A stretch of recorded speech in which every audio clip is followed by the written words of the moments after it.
Wait a minute. I Wait a minute. fucking hate that song. This is not WWE. The initials No. are EC fucking W. I Ladies freaking and love it. gentlemen, we have a special presentation tonight because in the middle of our retrospective, WWE presented. Oh, I'm sorry, I got balls in my mouth. I got balls in my mouth. It's okay. WWE presented a one-night only special for Extreme Championship Wrestling titled One Night Stand. And Of course. the backstory to this pay-per-view is very interesting. It was basically brought up by one Rob Van Dam, which him and Shane McMahon actually had the idea that they had all this ECW property. WWE owned the whole ECW tape library. They owned all the likeliness. All of these old stars could come in, and RVD basically brought it to Vince McMahon. Why don't we do an ECW pay-per-view? Yes. Basically, almost no WWE involvement. Let's put it in the Hammerstein Ballroom, like old time's sake, and let these guys have one last hurrah. Because if you also remember around this time, was it the Rise and Fall of ECW? That It DVD was. that just came out. It It was the best-selling DVD in WWE history. So much that it brought all this nostalgia back, and Vince McMahon would be stupid to not capitalize on this re-emergence, this re-popularity, or maybe it never really died. ECW, and it was fitting to give them one last hurrah. They were part of the Monday Night. They were like in the background, just creating so much chaos during the Monday Night War, where it's like, you don't like what WWE is doing, fine. You don't like what WCW is doing, fine. How about ECW? How about this little barn burner promotion that's doing, shows in a ballroom, and they're doing shows in garages, and they're just, creating a cult following in the pro wrestling world. Pull out your notebooks, kiddies, because if you didn't know anything about ECW, we're going to teach you a thing or two. Yes. You're wondering where all these extreme legends came from, where guys like Mick Foley got a starting, where Stone Cold Steve Austin got his name, Rey Mysterio, Eddie Guerrero, Chris Benoit, Chris Jericho, the more homegrown names like the Sandmans, the Tommy Dreamers, the Ravens, the RVDs, like, Sabu, Rhyno. Sabu. Mike Awesome, Yes. This is where all these guys got their best. This was the best of the best when it came to these guys. And Extreme Championship Wrestling basically was that. It was a promotion with no rules. There were no disqualifications in every single match. It was basically pushing the envelope to the, no pun intended, to the extreme. Yeah. One Paul E. Dangerously, better known as Paul Heyman. Yeah, Paul Heyman's brainchild. And this fan base of ECW, like you said, it's a cult following. This is a fan base that would literally die for this brand. ECW all through the mid-90s, ever since Shane Douglas threw down the NWA World's Heavyweight Championship belt, he did not want that piece of trash. He wanted the ECW World Heavyweight Championship. That put Eastern Championship Wrestling out of commission. Extreme Championship Wrestling was born 1993. And it was quite the phenomenon. I mean, WWE and WCW was the war, but ECW, like, there was just something special about it. And it wasn't just the fact that it was hardcore wrestling. I mean, that's what they were known for. There's barbed wire written all over their logo and their emblem. But they also had the technical master classes. They had the cruiserweight wrestling. And fans appreciated the workhorses that went in and worked for ECW as well, in addition to the hardcore stuff. Hardcore was like their main event, but like they had so much talent across the board.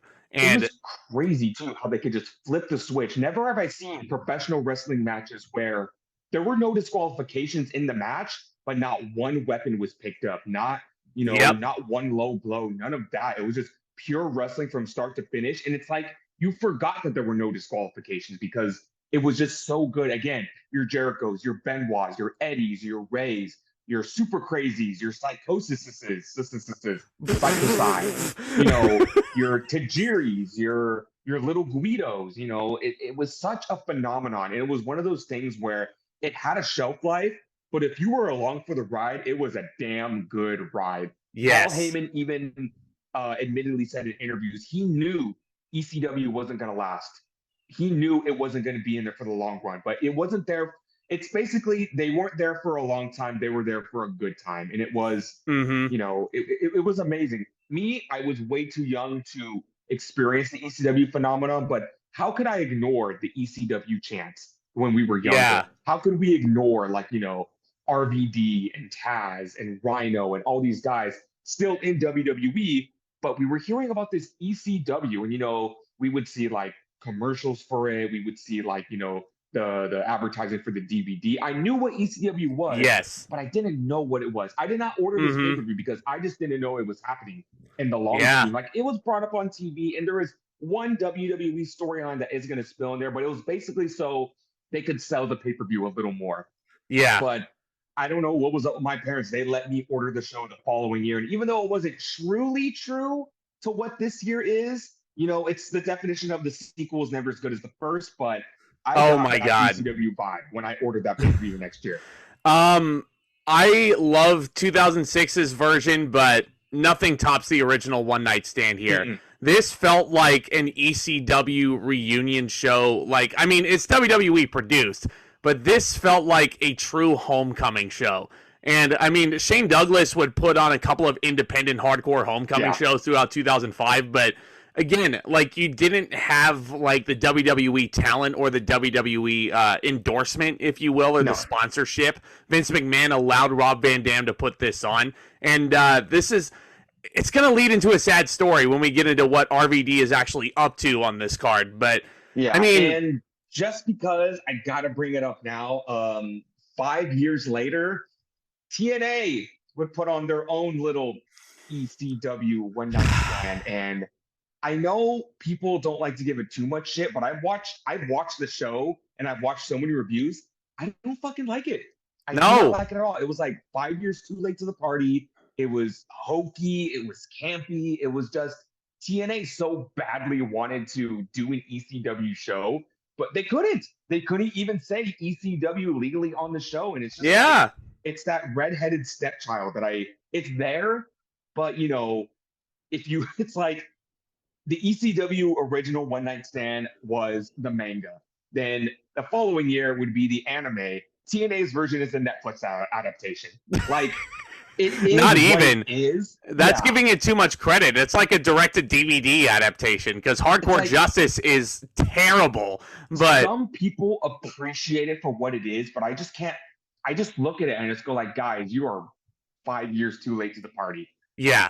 Not to jump the gun too much, because this is a podcast about the original One Night Stand. We're on the 2005s and the retrospectives. Hit that subscribe button if you're new, by the way. We're having a really fun time going through one of our favorite years of the Ruthless Aggression era. But here we go. A little bit of a history lesson about ECW out of the way. It was a promotion based out of Philadelphia. But this show took place at the Hammerstein Ballroom at the Manhattan Center in New York City. And there's no WWE signature. It cuts right to the chase. Crowd is chanting ECW all over the place. The Extreme Championship Wrestling theme song hits. And out walks my favorite commentator of all time to welcome everybody, Joey Styles. Now, I know we've praised Michael Cole a lot, especially over the last year. Michael Cole is probably going to be the greatest commentator of all time, undisputedly. All due respect to Jim Ross, I think it's Michael Cole. Joey Styles is my favorite. Not just because of how funny he was, as we'll talk about all night long. Joey Styles was like the epitome of what a play-by-play guy should be. Because back in the old ECW days, he did not have a color commentator. Joey Styles called all those pay-per-views, all those hardcore TVs, all by himself. And until the later years in ECW, when one Don Callis would join him to be his color commentator. No kidding. Cyrus the Virus. Yep, Cyrus the Virus. Yeah, that's a crazy notion, isn't it? Yeah. Crazy notion, yeah. And he would have like guest color commentators come in. I believe Shane Douglas color commentated Living Dangerously in '98, if I'm not mistaken.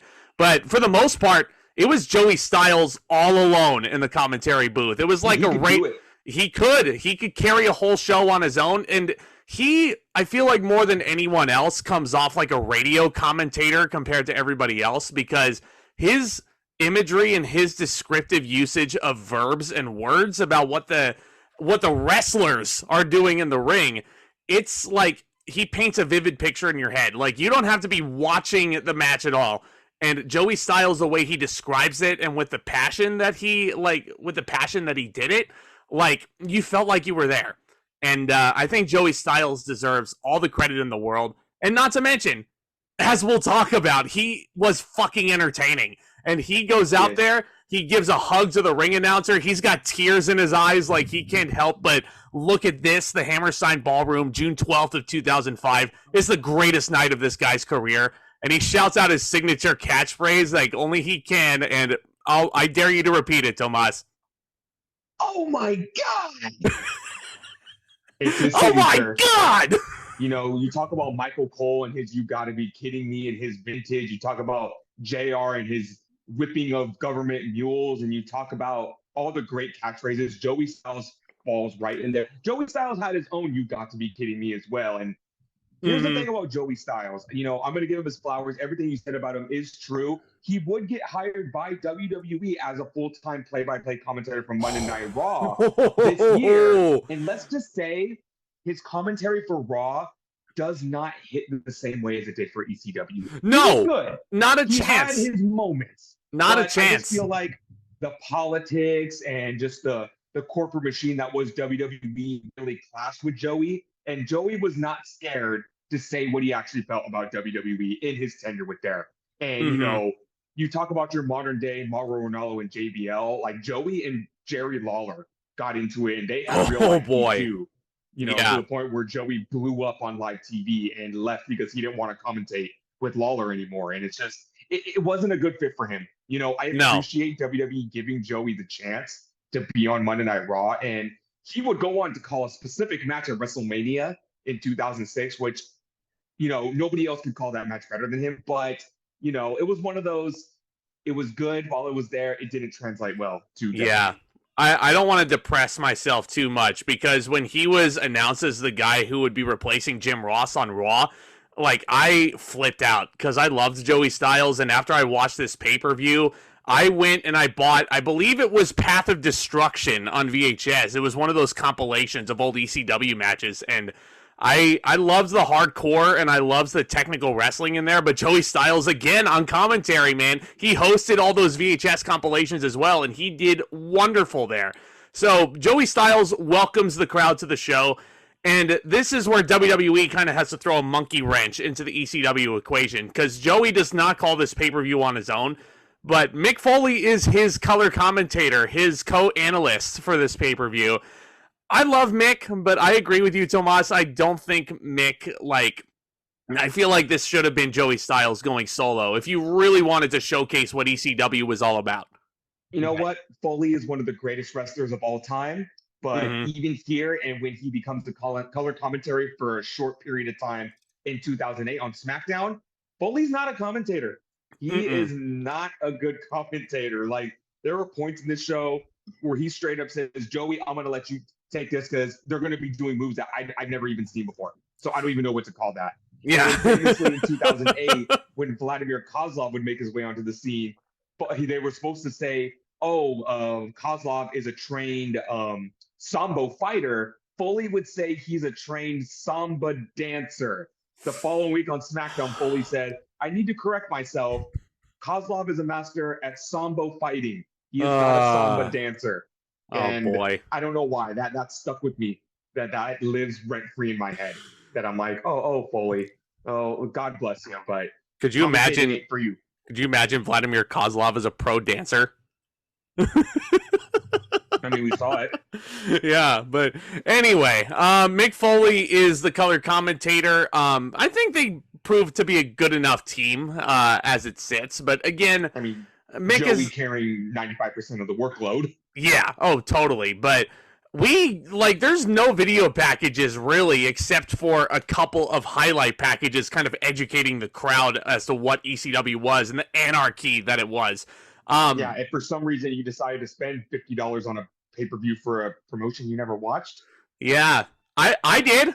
I was, you ordered this show originally? Oh yeah, we totally did. Yeah. Wow. It was a lot of fun. It was a lot of fun to watch live. It was a combination of curiosity and I'm sorry, but being a little kid, the next year in 2006, it was the John Cena RVD match that made me go, Mom and Dad, can you buy this pay-per-view for me? And my parents, being the wonderful people they are, didn't blink an eye on it. I remember them asking, like, which WWE show is it? I said, no, it's ECW. When you call the cable company to order, it's ECW. And they didn't bat an eye at it. They're just like, yeah, all wrestling's the same to me. And I think they probably watched that review with me too, and they're probably like, "What the fuck did we order for you?" What is this? What is this extreme wrestling here? This is extreme rules. Just go through a flaming table.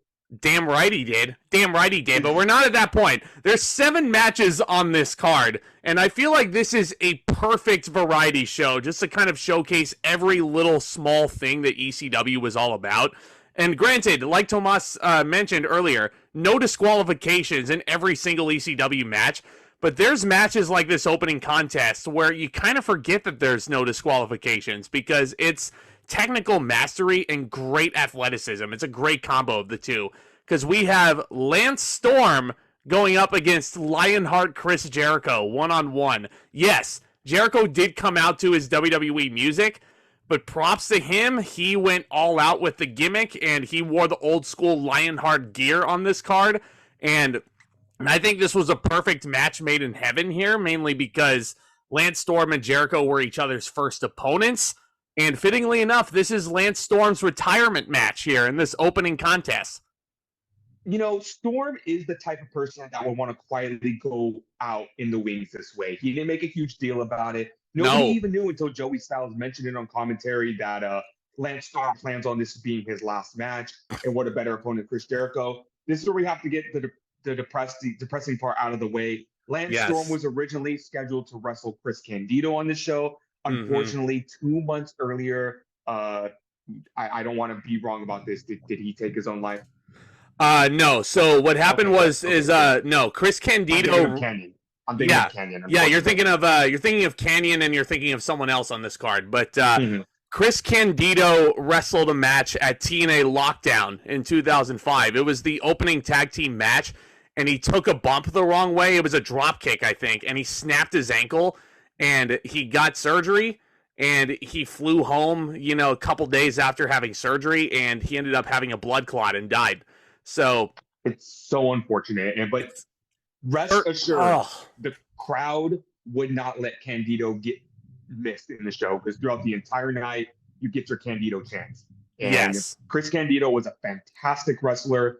He was probably the best promo in ECW. Like going back and watching all the old ECW pay-per-views, he was one of the best promo cutters that business had. He was. And it's a damn shame. But if you want to remember how amazing he was, when the WWE Network first came out, I told myself all WWE pay-per-views, all ECW pay-per-views, all WCW pay-per-views. And I can't think of a single ECW pay-per-view that I did not enjoy. And Chris Candido was on a lot of those. Yes, yeah. And Candido, diamond in the rough, man. He was so underutilized in the Fed, and then he jumped over to ECW, and he absolutely flourished. And that's exactly what he would have wanted. That was his dream, was to be a world champion in a mainstream promotion. And I don't think he ever got to live out that fantasy, but him and Lance Storm, it's well documented, were very close friends in real life. So that would have been a great match also, but Jericho was more than a serviceable replacement for Candido, I think. And this was an excellent match. It was. The beginning moments of this match, we had a technical wrestling prowess of them just locking up, knocking each other down, locking each other in different holds, leapfrog combination, northern light suplexes, and it's just like these guys flowed like water. Yeah, I believe they both trained in the dungeon as well. I could be wrong about Jericho. I know Lance Storm. Correct, I know Lance Storm trained in the dungeon, but these two know each other like the back of their hands. They were once best friends at a certain point. Lance Storm locks in a single leg motherfucking Boston Crab, Tomas. I've been waiting so long to say that. Crab, actually. Joey Styles coined the phrase. The Calgary Crab. Lance Storm was infamous in WCW for turning everything that he did Canadian style, including the United States Championship into the Canadian title, which he gave his own rules. It's the best thing WCW was doing in that very dark time.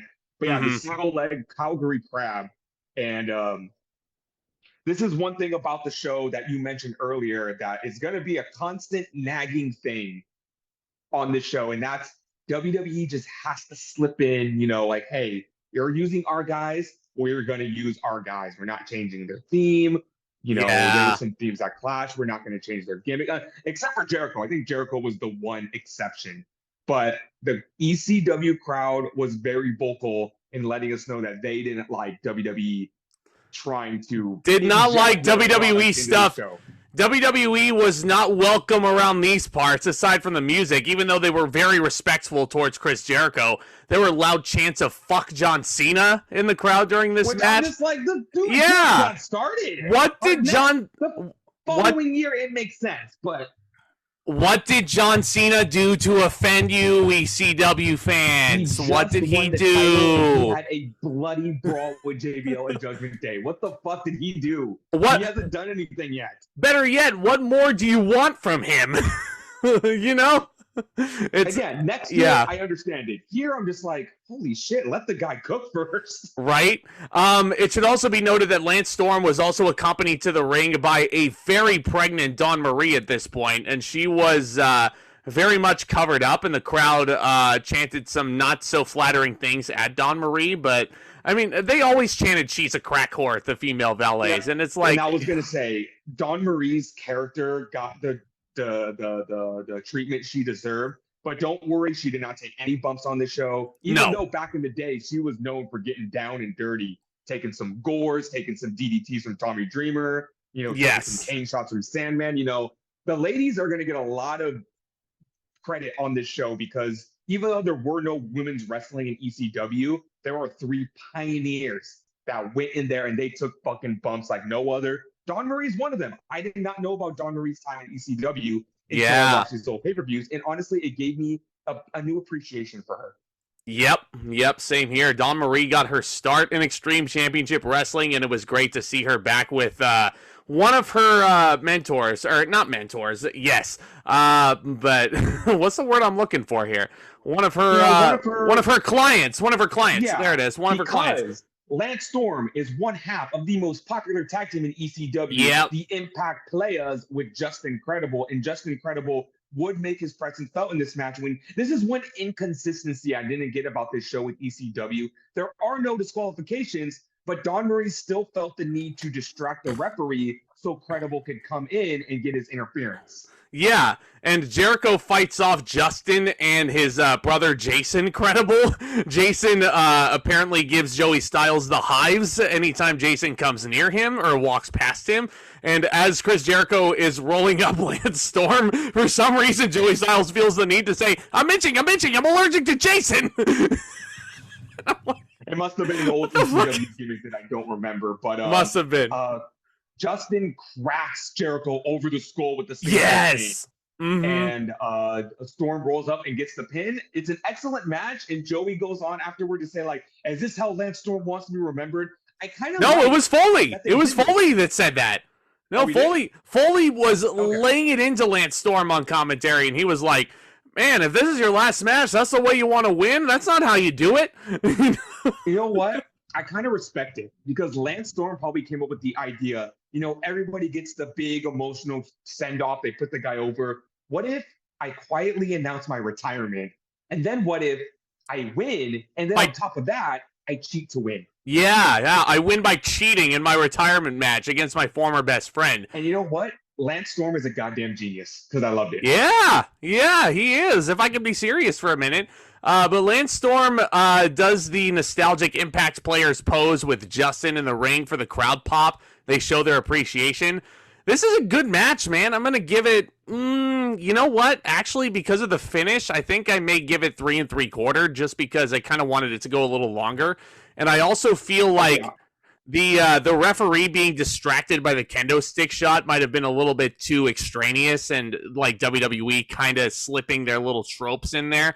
Like, if it's no disqualification, why does the ref need to be distracted by an outside guy hitting Jericho with a weapon, Yeah, I feel like they may have done this a couple of times in the original ECW, and, the only, psychological explanation come up with is maybe, the referee would catch Justin Credible interfering. Even though there's no interference, he might eject him from ringside, or he might, do something along those lines to protect, at least bring some morale to the match, I guess. But yeah, no, it is a tiny little inconsistency thing that does bother me. I'm gonna give the match 3.5 stars. It was excellent wrestling, but a lot of these matches are very short.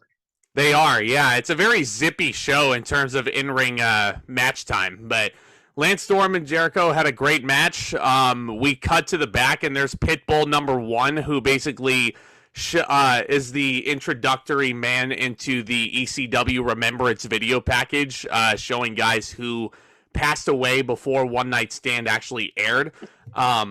This actually includes one Crash Holly, Mike Lockwood, and I had no idea he was in ECW, and I actually did research it.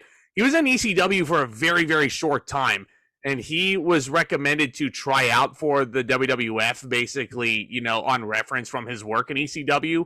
And Crash was actually an independent wrestler in the Bay Area, believe it or not. He was born in San Francisco, and he wrestled for APW a lot. And Taz actually saw him wrestle at an APW show, and that's how Crash got some ECW gigs.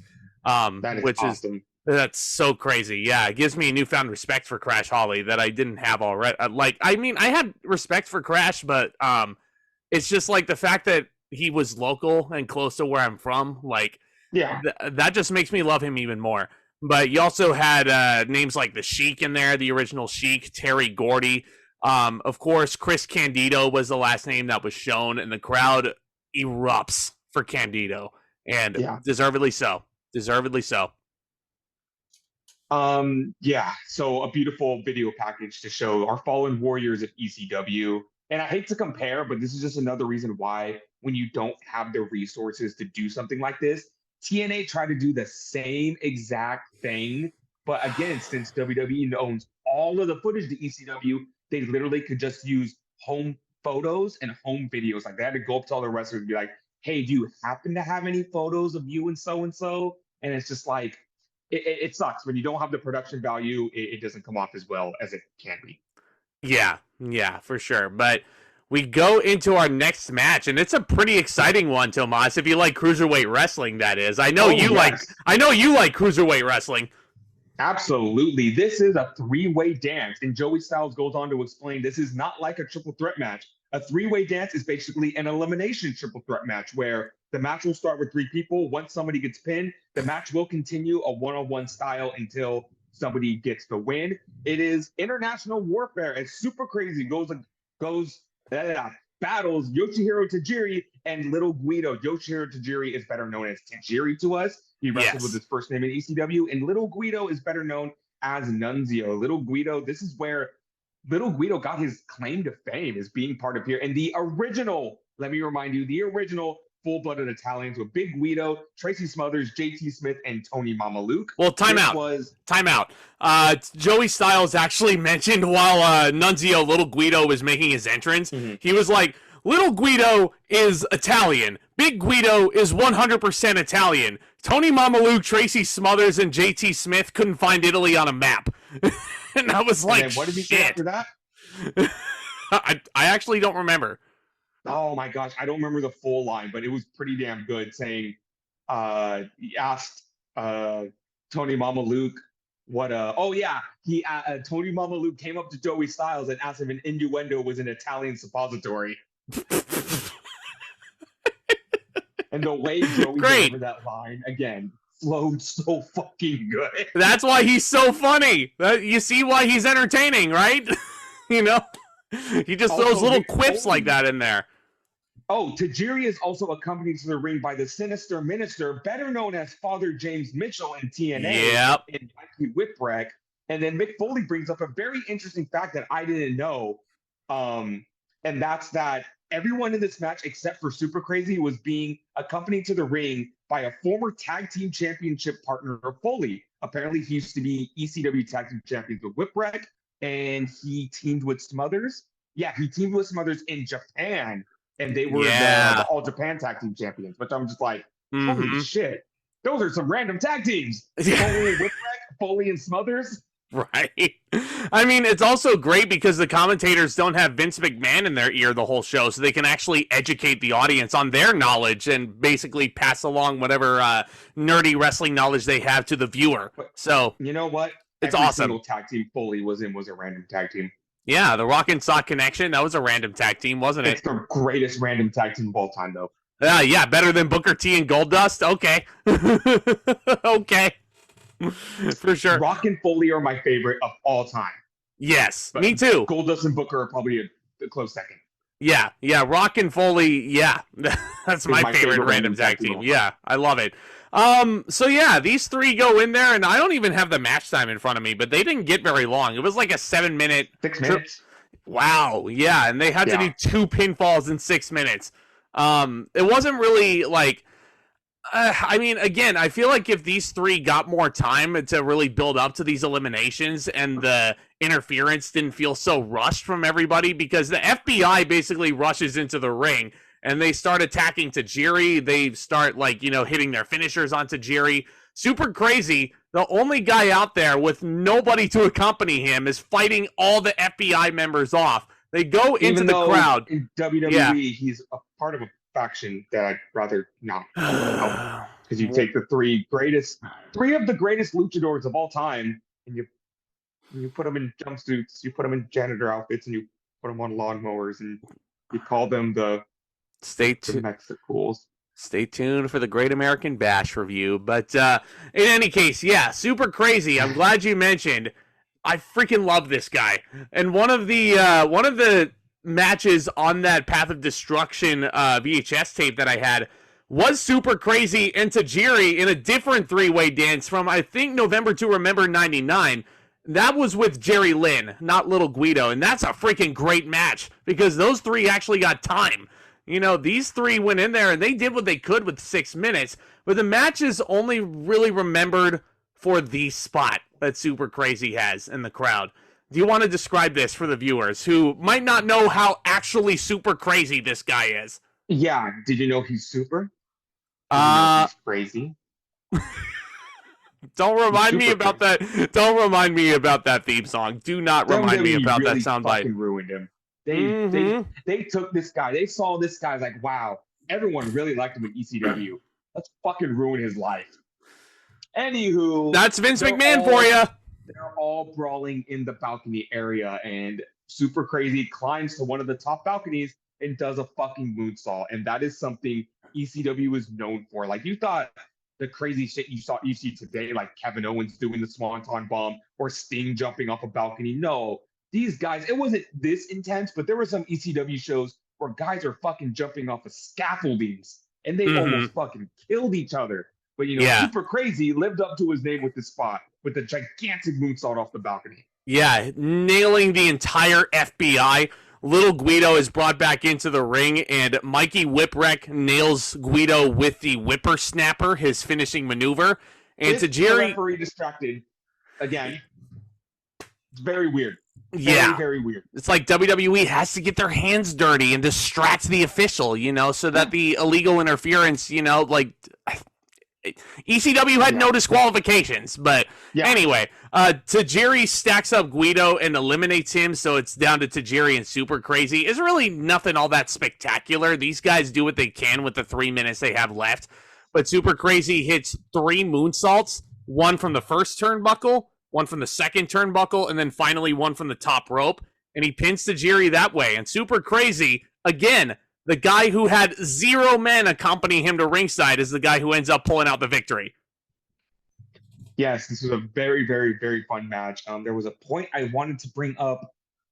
Can't remember it now.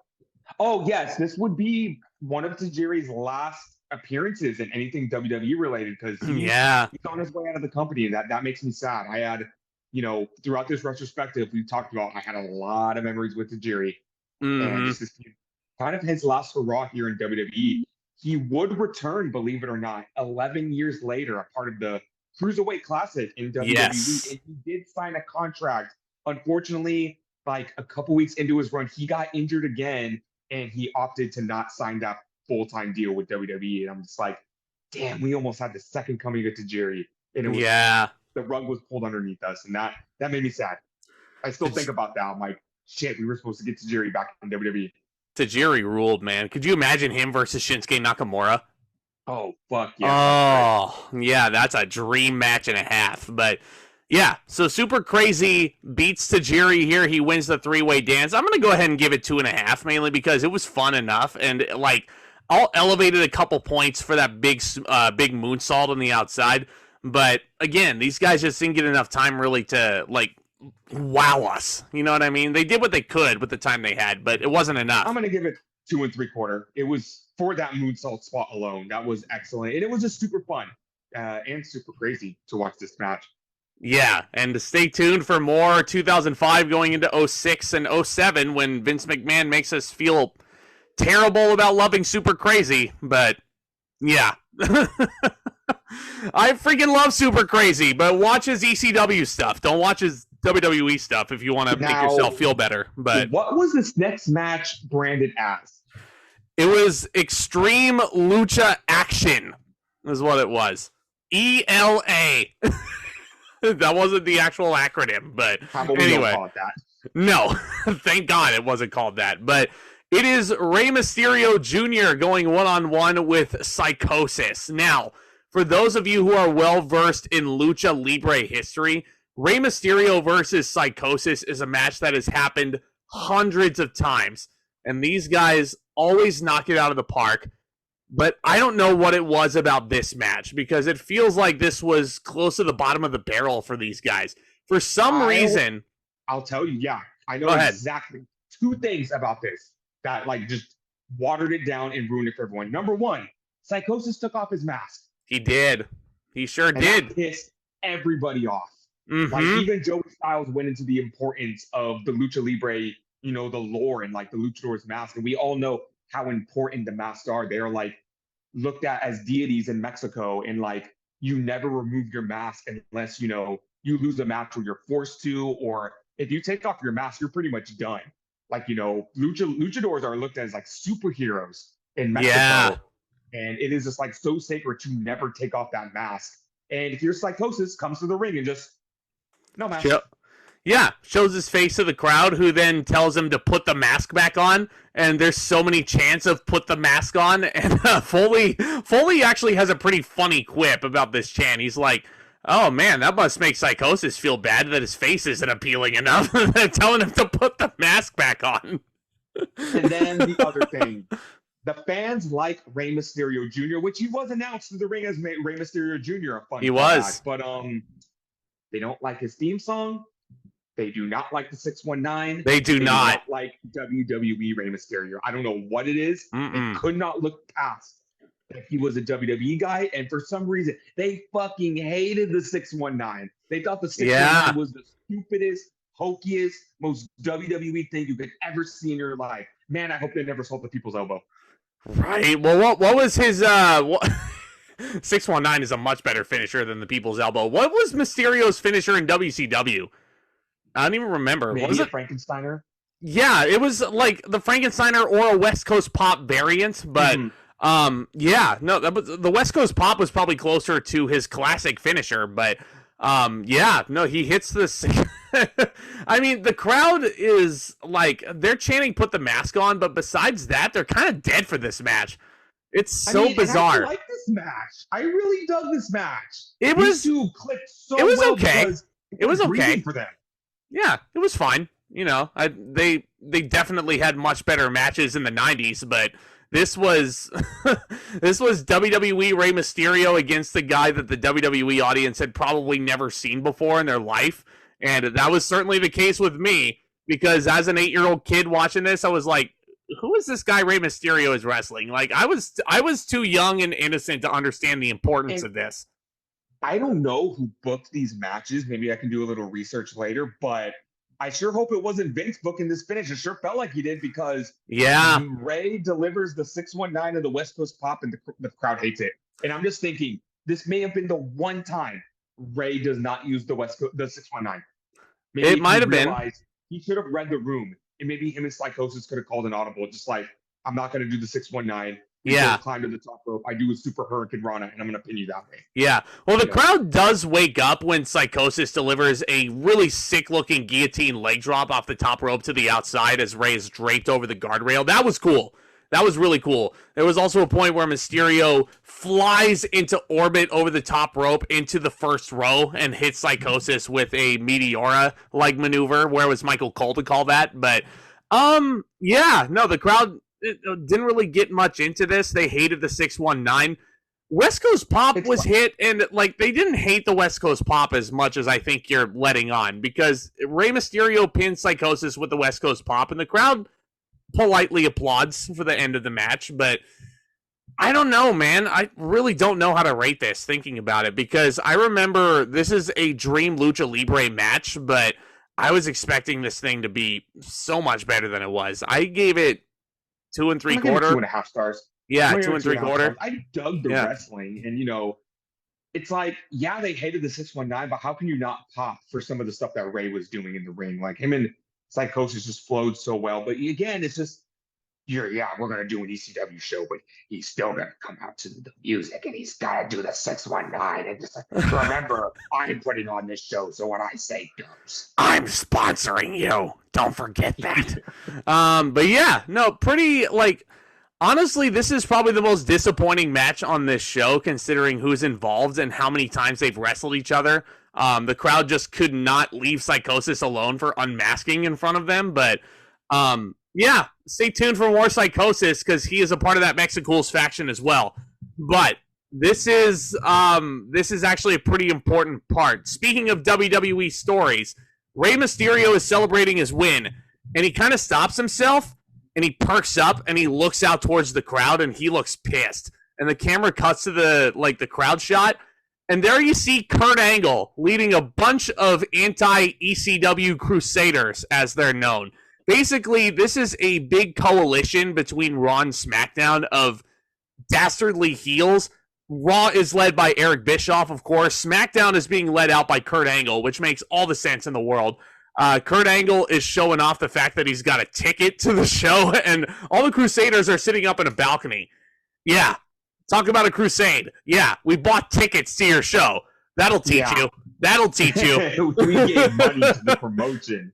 But it's a fun little side story that's going on Raw and SmackDown. Like nothing, no like world title involvement, no like big story again until next year. But it's basically like JBL just lost to John Cena, so he needs something to do. Kurt Angle is in the middle of his psychotic ways, and it's a lot of just like people not really knowing what to do. Edge is, he's doing his thing, so he joins Eric Bischoff, Christian Cage, Tom Snitsky of all people. It's just like, who can we get together?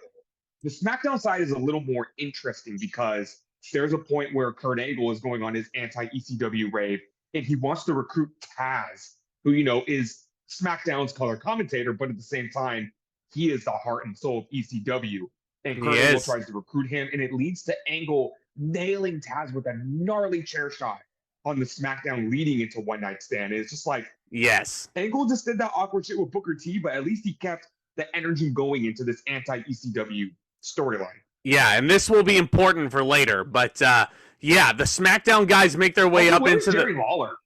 Yeah, where was Jerry Lawler? He might have been. Jerry Lawler should have been right there, because Jerry Lawler is the ultimate ECW hater. So much to the point where he did a deal with ECW in 1996, where he would come into the promotion and say what you want about Jerry Lawler. Man has balls of steel. This bingo hall ought to be built out of toilet paper, because there's nothing in it but shit. You know what? Say what you want about Lawler. He, as a heel, is such a guilty pleasure. Oh, yeah. Oh, he was a very fun heel. But these SmackDown guys come in there, and JBL's in there. Carlito is in this group, along with Matt Morgan, believe it or not. Matt Morgan was a part of this crusade. The entire cabinet is there. Yeah, he was just happy to not be fired at this point. But the crowd starts chanting, "You suck dick." They start chanting, "Fuck you, SmackDown." And I was... And you know what? Props to Kurt Angle and JBL, because they handled this crowd so well. They did. One of the greatest comebacks of all time. Your mother taught me how! Kurt Angle really wasn't the mastermind of realizing, wait, did I just say that? Yeah. He's remember, he's still kind of a dork, even though he's playing a more intense version of himself. But this whole promo that the SmackDown Crusaders are cutting is brought on by who, Tomas? Who comes out to interview them? Oh, I'm so sorry. I had a damn messages on my phone. It's okay. It's okay. No worries. Yes. Well. The quintessential stud muffin, Joel Gertner. He is the most metrosexual man in ECW history, and we all loved him very much. He was the manager of the whole Dudley Boy faction of Bubba Ray, he was. Spike, Big Dick, and this guy. He was probably one of the greatest promo cutters in ECW history because almost every single ECW pay-per-view opened up with a Dudley Boys match, and Joel Gertner would come out there and he would just move the pants off of all of us. He is such a damn good promo. Yes. But it's a damn shame we don't get to hear one of his promos because the minute he introduces himself, Kurt Angle takes liberties with them and fucking shoves this man to the ground. Shoves him down as hard as he can. Kurt is controlling this crowd with his promo, and it should also, a little bit of a history lesson for all of you. As you all are well aware, Kurt Angle won a gold medal in freestyle wrestling in 1996 during the Summer Olympics with a broken freaking neck. And shortly after that, when he was starting to kind of get into what professional wrestling was, ECW initially courted him, and he did visit the ECW arena in Philadelphia. Joey Styles brought him in for an interview. Kurt Angle sat through the whole show.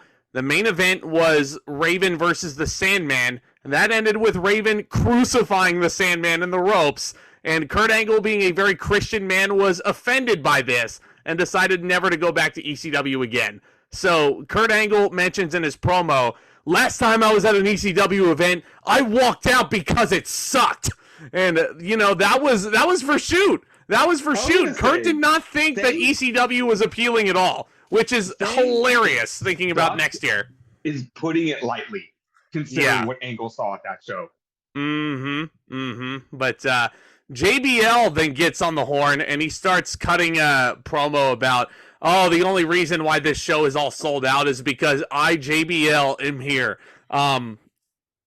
He goes on and on and on about certain nonsense, but out comes Rob Van Dam with a knee brace and his manager, Bill Alfonso. This is the why... most annoying man on the planet. Go back and watch those old ECW shows. He blows a whistle throughout.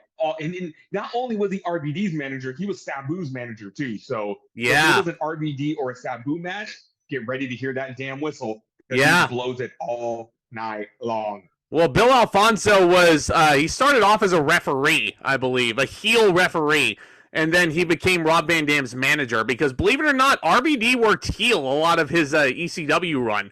RVD does not come out to Walk by Pantera. He comes out to One of a Kind because it's a WWE show. And Rob Van Dam cuts what I think may be the best promo he's ever cut in his career because he lays it into these Crusaders, and tonight is not about you.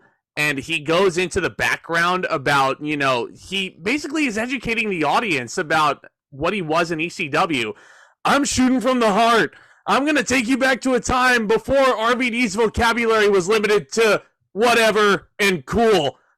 It's like there's a whole generation of wrestling fans that will never know that RVD was a good promo when he was unshackled. I didn't know he was a good promo. Yeah. I was so thrown off watching this, and I was like, RVD, the stoner guy, is well-spoken? But then you go back to all those ECW pay-per-views, and you just see how it was so easy to RVD, and how easy it was for him to get heat too, believe it or not. It really was. He was just so natural in ECW. Yes, and he was so naturally likable here. This crowd loves them a bit of Rob Van Dam. And he is giving the crowd basically a refresher and a history lesson, saying that I'm the whole fucking show. And it's all censored out. And he goes through all his nicknames. He explains to us what RVD 420 means, which do you want to Talk about what that means, Tomas. RVD 420 means I just smoked your ass.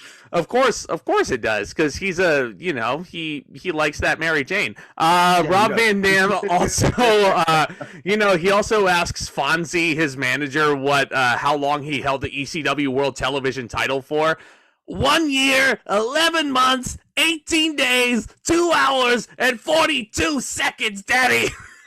And again, I know I've been saying this a lot, but do yourself a favor and go watch all of those television title defenses RVD had in the old ECW. Watch him. So damn good. Watch the match against Bam Bam Bigelow he had where he won the television title. That is a great match. That is a phenomenal match. RVD was having like 1 hour Broadway matches with Sabu and Jerry Lynn and, Raven. It's just like, oh my God, they're so good. You want to see workhorses? RVD was probably the ultimate workhorse in ECW. Yeah.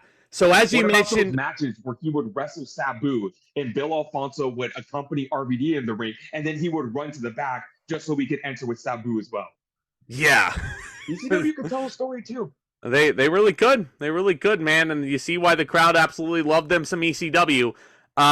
As you mentioned earlier, Van Dam kind of goes into detail on this promo about how this whole One Night Stand concept and this pay-per-view came about because he pitched it to Vince, and Vince liked the idea, and Van Dam was itching to get a wrestling match on this show, but then he tore his ACL and he tore his meniscus in January at a house show, and he basically goes on to explain that missing this show feels worse to him than missing WrestleMania, and who can blame him?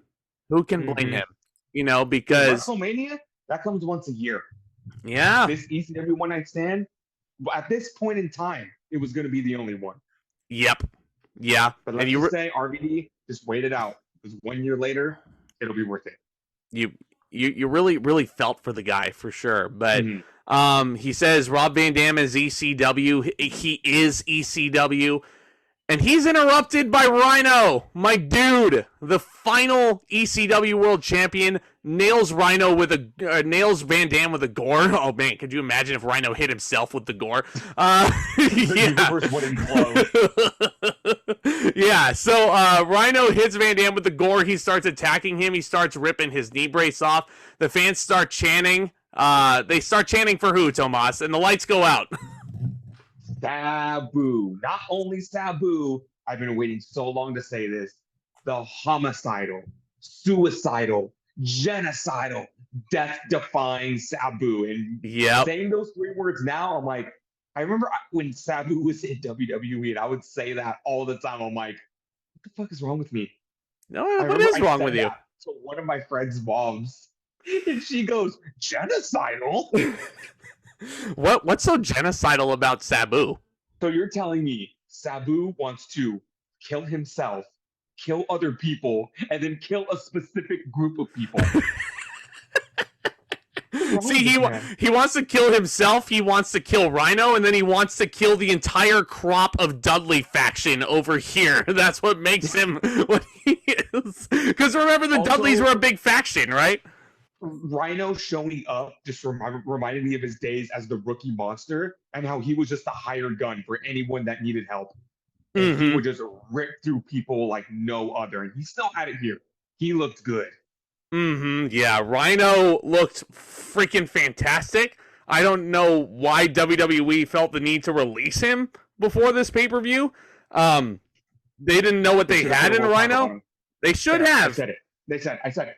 They should put a world title on Rhyno. Yeah, well, this is one case where TNA, spoiler alert, knew better, because about 4 months after this pay-per-view, Rhyno would be the NWA World Heavyweight Champion for TNA. So all because Kevin Nash tore his quad 3 nights before Bound for Glory. Again! So Again! So they had to freaking work shoot a brand new finish where Raven would win Monster's Ball and then go on to beat Jeff Jarrett in the main event. Yeah. Rhino's the fucking man. Rhyno is the man. Yeah, the crowd is he's working heel. Wait a minute. Did I just say, who's the man? Rhyno! Who's the man? Rhino's catchphrases. Rhyno is the man. Like we said, he was the final ECW World Heavyweight Champion, as well as the final ECW World Television Champion. We get an impromptu match here, and this is like the first case in this show where you really felt the Extreme Rules seeping in, because you can't really have an ECW match involving Sabu and not have weapons, right? No.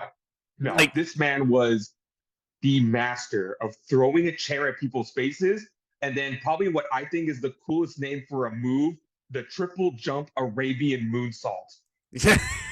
Also, the triple jump Arabian facebuster.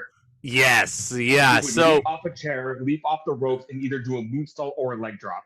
Yeah, leap off the ropes and off a chair and do a flying nothing on his opponent on the outside, which is what he does to Rhyno at some point. Bless you.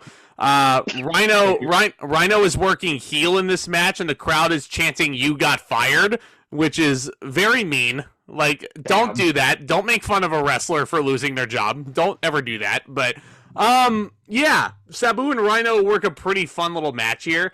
Rob Van Dam cannot help himself. He doesn't care if he's not medically cleared. He is going to help his friend and former tag team partner. RVD, with a bad leg that he can barely put weight on, decides to take a steel chair and nail Rhyno with a drop kick, and he drop kicks the chair right into Rhino's noggin. Like, what was this guy? Terminator style. What was this guy thinking? Like, he couldn't help himself. He was 6 months removed from ACL surgery, so I don't know. I mean, I was wondering that. I was like, okay, well, he's bumping for Rhyno, so how injured is he really still? But doing a Van Daminator, not a good idea. No. And actually, 6 months removed from ACL surgery, he did not return to an in-ring capacity until the 2006 Royal Rumble match. So he was out for a year. I don't want to sit here and theorize, but I feel like this spot actually ended up putting Van Dam on the shelf for a longer period.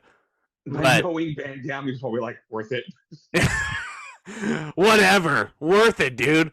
But, yeah, he hits the Van Daminator, and Sabu puts Rhyno through a table with the Arabian facebuster with the steel chair, and he pins Rhyno. This was a fun match. I'm going to give it 3 stars. Really fun match. Oh, yeah. Again, Rhyno was great. Sabu, you put him in an extreme environment, of course he's great. Yeah. Sabu falls under this category of ECW guys where not a very good professional wrestler, but a hardcore guy, one of the best. No, yeah. Sabu was an awesome hardcore wrestler for sure. Like, yeah, nobody quite like him. We cut backstage. I think this is the point where Al Snow introduces another vignette. He's your favorite wrestler of all time, so I feel like I needed to mention him, that he was on this show. He didn't wrestle, even though he looked in better shape than a good majority of the... Wow! Again, well, imagine a mannequin head being more over than you. Yeah, he's talking to the mannequin head, and he's basically wondering why the mannequin head let in a bunch of SmackDown assholes. You know. Also, Greg Morgan would very much disagree with me with what I'm saying about Al Snow right now.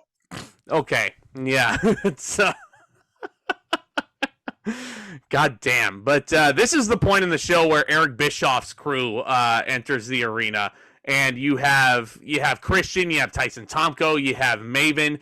Jonathan Coachman is a part of this group. He's wearing that ECW Spirit jersey, and the ECW logo also is crossed out. Into ECW, the Hammerstein Ballroom, and your backup is Jonathan Coachman. Oh, look, there's Coach. Now I'm scared. Yeah. Maven.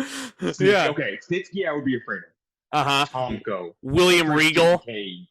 William Regal, I would be afraid of. Yeah, La Resistance, maybe. Ooh. What about Edge? What about Edge? No. Snitsky and Regal are probably the only two I'd actually be afraid of. Joey Regal Styles got into a shoot fight with Goldberg and won. Yes, I would be afraid of Regal. Yeah. You better hope that the end of the show doesn't end up with bloody War Games. I wish it did. Oh man, that would have been cool. But Joey Styles takes one look at Edge and he's like, "I'm glad I left my wife at home. Guy's a wife stealer." I love Joey Styles, man. I freaking love him. Yeah, they make their way in, and do we have a match before? What happens with the Raw guys? No. No, no. So actually, the segment doesn't come until after this next match. So the Raw guys basically make their way to their seats, and they see here we have Chris Benoit's music hits. Chris Benoit comes out. Edge looks like he's seen a ghost, and the camera is so kind to cut to Edge's reaction as Benoit in WWE gear and WWE theme music, whatever, comes down the aisle to wrestle Eddie Guerrero. How eerie was this? Very, very, very eerie. Also, we need to note that during this build to One Night Stand, the WWE draft is happening. It's not fully complete yet, which is why you see Carlito still on the SmackDown side, but he's going to get drafted to Raw. But Chris Benoit was just newly drafted to SmackDown. And this is a very interesting point because this is the only like kind of WWE storyline like with wrestling that happens on this show. And in the midst of the Eddie Guerrero Rey Mysterio feud, Chris Benoit comes out basically to ask Eddie, what the hell, man? What are you doing? Like, why are you torturing Rey? And Eddie is terrified of wrestling Benoit. The minute Benoit's music hit, like Eddie like leaves the ring and he's cowering because he knows what Benoit is capable of. A very simple story, but the backstory of this match is even darker. Which is interesting because, I mean, it's funny that you mentioned Eddie Guerrero being a coward and escaping the ring every time Benoit's music hit. Benoit was the first man to enter this match, and Eddie Guerrero shows up, you know, with that faraway look in his eyes and that sinister version of his babyface theme song in the background.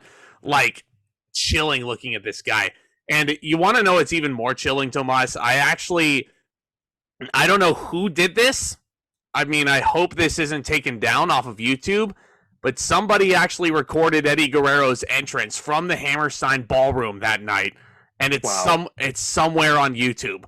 And like you can see Benoit in the ring. It's like you're actually there. I'm like, this is a haunting video. like kudos to whoever got that. But like, and again, WWE not trying to put too much of their storylines in here. They'll save that for next year, but both Benoit and Eddie being ECW originals, it made sense for this to happen here.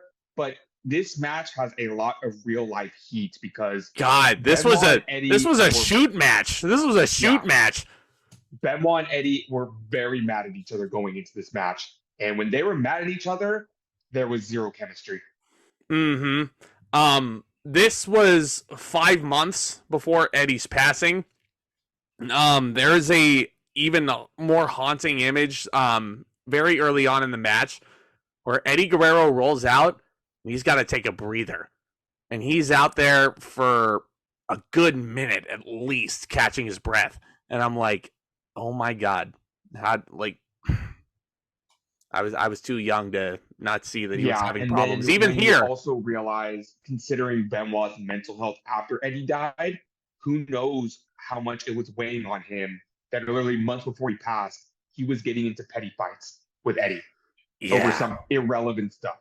And that's why this match translated so badly on screen because they were mad at each other. Yeah, they weren't out there to tell a story or put on a good wrestling match.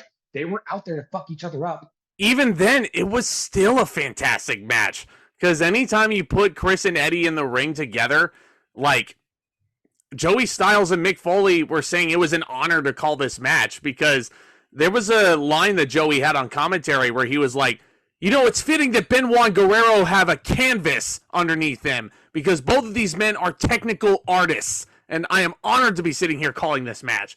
You know, couldn't have put it any better. Really could not have put it any better. But it's hard to focus on Eddie and Benoit wrestling when the crowd is a little distracted by the Raw Crusaders. Yeah, and that's I have a bone to pick with this freaking crowd at this point because I'm sure this isn't on them. I don't think even they realized that Eddie Guerrero would pass away 5 months after this. But imagine this: Eddie and Benoit are in front of you, and they're putting on a great freaking match. And they just can't help but fuck with Bischoff and Edge up in the balcony. You know, they were chanting, "You screwed Matt." They were chanting, "Lita's got herpes." They were chanting so much. I fucked Lita. Yeah. You wish you did. You wish. Yeah. But yeah. So it's like if you had Bryan Danielson and Okada in front of you and you're distracted by the Ice Cream Man. But let me tell you, we had every right to be distracted by the Ice Cream Man because that was a 60-minute match. Yeah, well, no, it was Danielson and MJF, not Danielson and Okada. I know, I'm just saying that's an example. I thought it was the Ice Cream Man. Like, wait, we did get distracted by Ice Cream Man, but we did. Was a 60-minute Iron Man match. We were justified. Yeah, no, we were justified. Absolutely. And that's still AEW's match of the year, regardless. But in any regard, Benoit and Eddie wrestle this fantastic match, but this is where the problems start to come in. Now, think about this. Chris Benoit, you just mentioned, was just moved over to SmackDown. What's Chris Benoit doing? Nothing. In terms of storyline, what do you think he's doing right now? Nothing. He's getting acclimated. Acclimated to SmackDown. Would you say he's floundering on SmackDown right now? Yeah, especially since he just got there. And okay. They basically hit the reset button on him. So by comparison, what is Eddie Guerrero doing? He's a part of a very personal, very heated blood feud with Rey Mysterio. So, with that in mind, Eddie Guerrero should have 100% won this match because he was in a heated rivalry, and him actually defeating Chris Benoit here would have told a better story, and it would have furthered the story with Rey Mysterio. Benoit, again, I mean, he would have been, kind of a third wheel in this whole conflict, but it's not like Eddie Guerrero's not doing jack shit. I mean, I'm sure Benoit would have no problem putting Eddie Guerrero over here, but Benoit was slated to go over, and Benoit did go over. He locked Eddie Guerrero in the crippler crossface. Eddie Guerrero tapped out, but here's my thing. Here's the difference between, getting on Hulk Hogan's case for putting out his creative control card and putting that to use. Here's the main difference. Hulk Hogan was doing that in WCW because he had an ego and he wanted to make sure he was still on top. The reason why Eddie Guerrero was so against this is because, well, what do I gain from this? Except for a loss that's not really part of my canon, Kind of makes him look weak while he's under a career resurgence. Eddie probably shouldn't be taking many losses right now. So, even though what Eddie Guerrero did at the end of this match was, so Benoit locks him in the crossface, and Eddie is he's like limp. Like, he's not selling this crippler crossface at all until he taps out. He's just sitting in the hold, and it's like, okay, this just looks like a rest hold. And then Eddie just taps out. He taps out. Eddie gets up and he no-sells, and then you see that disgusting cut on his nose. Mm-hmm. That's because they were shooting. They were trying to hurt each other.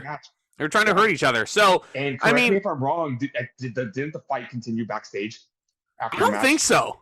I don't think so. I mean, I'll have to research that after this is over. But or they got into an argument backstage because that was not a good night for either of them. No. So Benoit and Eddie have this great match. But I will say, I don't want to defend what Eddie Guerrero did because it does seem a bit unprofessional if you kind of think about it because he's not really, doing the job and putting his friend over. But I can totally understand where Eddie Guerrero is coming from because Benoit is not a part of a big feud. He's not in any sort of rivalry. He's not going after any titles right now. Eddie Guerrero is in the middle of probably one of the biggest feuds of his career, and he's asked to take a loss, to a guy who's not even really involved, per se. So, I totally understand where Eddie's coming from. I totally see both sides. But that being said, this is still one of the better matches on this show, man. I gave it 3 3/4 stars, maybe even 4. It's not either man's best match with one another, but it's still pretty damn good. It's the longest match on the show, too. Yeah, surprisingly enough, at almost 11 minutes. Almost 11 minutes. That's freaking crazy. I could have sworn the main event went longer than that, but nope. Wow. That's freaking wild. That is crazy to think about. But I mean, considering that we had all this promo time in addition to the matches, that's not really all that surprising. But in any case, I think this is the point where Joel Gertner comes back to try and interview Eric Bischoff. And one of the other questions that he asks him is really interesting. And it kind of makes Joel Gertner look like a huge geek in the grand scheme of things. Well, he is. Yeah, he's a geek, but like again, it's almost I don't want to say he was buried in this segment, but like like why does he need to ask Eric Bischoff for a job right now? Why? Yeah, I get that. It's like he might as well be anti ECW if that's the case. He's the crowd correctly chants "you sold out" at Gertner at this point, and it's actually a pretty funny "you sold out" chant. But Eric Bischoff then throws his beer on Gertner. He says, "Hell no, I won't hire you. ECW sucks." And he plays up the fact that he's like macho over the fact that he put this geek out of his misery. Like, it's a very strange segment in the grand scheme of things. But you know what isn't strange? This next match, huh? This next match, which is my match of the night. Same. An ECW classic. Mike Awesome versus Masato Tanaka. Peanut butter and jelly. Mm-hmm. That's the best way I can describe this. These guys have wrestled each other so many times in ECW, but every single match is an absolute banger. And these guys are yin and yang. They're peanut butter and jelly. They're a match made in heaven. Yes. Like, if you don't know Mike Awesome, if you don't know Masato Tanaka, watch this match because they were known for three things: huge dives for men their size, chair shots, and power bombs. Yeah, and stiffing each other like nobody else's business, and literally making it feel like a legit fight. These guys traded to the ECW World Heavyweight Championship many times in the year 1999. Mike Awesome ended up winning the rivalry, and he took the title with him out the door to WCW, taking more money than ECW was paying him, which honestly isn't that surprising because ECW was kind of in a financial hole. But Mike Awesome, the worst mistake he ever could make in his career, jumping ship to WCW, because you traded being, the Haas of ECW, one of the best wrestlers they had, to being the fat chick thriller. To being that 70s guy. Mm-hmm. Great. Vince Russo will certainly take care of Mike Awesome there. And because of this history, and because of Mike Awesome jumping ship, Joey Styles has so much bias against Mike Awesome. And the one thing he says is, I hope Masato Tanaka takes his damn head off with the Dangan Bomb, which is Masato Tanaka's finisher. Like, Mick Foley has to calm Styles down. Like, you know. Then Joey says something that I don't think he could ever take back. No. No way. I'm going to save it for after. Mm-hmm. Mike Awesome goes for a suicide dive, and Joey Styles has the following to say: Mike Awesome with a suicide dive, and it's a damn shame he did not succeed in taking his own life. Fast forward to February of 2007, Mike Awesome tragically commits suicide at the age of 42. So that did not age well at all. Rest in peace, Mike Awesome. If you are experiencing any sort of suicidal thoughts, if you have friends that may be doing so, call the National Hotline for Suicide Prevention. We're going to provide the phone number. Yeah. Please.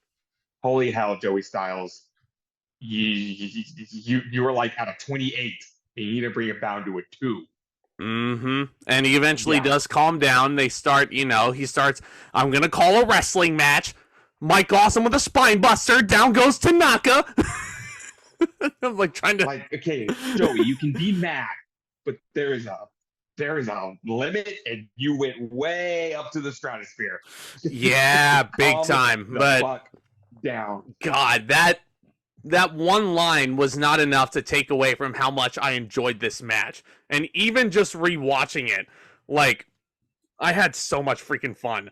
And really, this match could have gone either way. That was another great thing about a lot of these matches, is that the crowd was super into them, because a lot of these matches were really a coin flip. You could really go any way you wanted to, booking-wise. You could put over anybody you want to. But these chair shots... The chair shots in this match. The stiffer chair shot. Awesome or Tanaka? Oh, Mike Awesome. God damn. Mike Awesome for sure. And how the hell does Tanaka not have like a bajillion concussions from these chair shots? So yeah, and not selling them. This match just felt like Concussion City. But let me tell you, to all you young people out there, to all you kids out there, if you don't know the chemistry that Awesome and Tanaka have, a modern day equivalent would be Dijak and Keith Lee. If you like those matches, you will fucking love Awesome and Tanaka. I mean, the difference is, like, Tanaka's not a hoss like Mike Awesome was. Oh, sure made him look like one. Yeah, Tanaka only went about 235, 240 on a good day. But yeah, Awesome made him look like a monster. Even, like, you know, with the stiff chair shots he was throwing at him, Tanaka would take those chair shots like a fucking champ. And Tanaka would hulk up after the chair shots. And basically, yeah. Not before taking a vicious Awesome bomb through a table that was leaned up against the guardrail. Tanaka land right on the back of his fucking neck through the table. Like, my goodness, this probably saw the most table action out of any match on the show, including the main event, which we'll talk about. Like, just crazy, crazy, crazy match. Everything that you love about ECW is put into this. Yeah, it's like short time. Tanaka and Awesome perfectly combined the professional wrestling and the hardcore aspects of ECW. It's like if someone were to ask me, hey, what's the best match I could watch to get started with ECW? I would just flip on Tanaka and Awesome. Yeah, either from this show, any of their matches from 1999. I mean, again, these guys were kicking out of the damnedest things. The near falls were so freaking great and so dramatic because you really did not know how the match would end, even after all the crazy shit you'd seen. The crowd also does have a chant that feels a bit outdated as well. They start chanting, "This match rules!" And I'm like, there's gotta be a better way to say this. Yeah. This is awesome. There's got to be a better way to say that, but no, there's no way. Next time I go to a show live and I love a match, I'm gonna start chanting, "This match rules!" You know what? They couldn't have said it in this match though, because if they were saying "this is awesome," they would just be acknowledging Mike Awesome. Yeah, they would be. Exactly. But if it wasn't already taken, the Miz's name would have been Mike Awesome. In an alternate universe. God damn it! Do you really think Mike was awesome? I do. He was an awesome hoss, but I never thought about. God damn it! The Miz. The Miz is the new Mike Awesome. Mom, that's Mike Awesome. No, we have Mike Awesome at home. Awesome at home. The Miz. That's a terrible joke. Terrible. But okay, how does this match end? Because it's like these guys threw so much at each other. Like the ending of this match had to be freaking crazy, right? Yes, and it was. Remember how I told you this match was three things? Suicide dives, power bombs, and chair shots. Well, how about a power bomb through the table to the outside, followed by a suicide dive? Like, that wasn't enough. The power bomb wasn't enough. You had to put the exclamation point with the suicide dive. And Mike Awesome pins Masato Tanaka on the floor after the suicide dive through the scraps of the table. This match was... I don't care. Yeah. I love this match. 4.5 stars for me. It's the match of the night. I freaking love it. I mean, I probably, in hindsight... I probably didn't have as much fun with this match as a kid as I did the main event. And I still have fun with the main event, and we'll get to that. But this is, like, undisputedly the best match on this show, in my opinion. In a show that involved Rey Mysterio Jr. versus Psicosis and Chris Benoit versus Eddie Guerrero. That is damn impressive that this match was better than both of those. Yes, 100%. In my opinion. But and then looking at the card again... You know, if RVD was healthy, they probably would have gotten Jerry Lynn to wrestle him.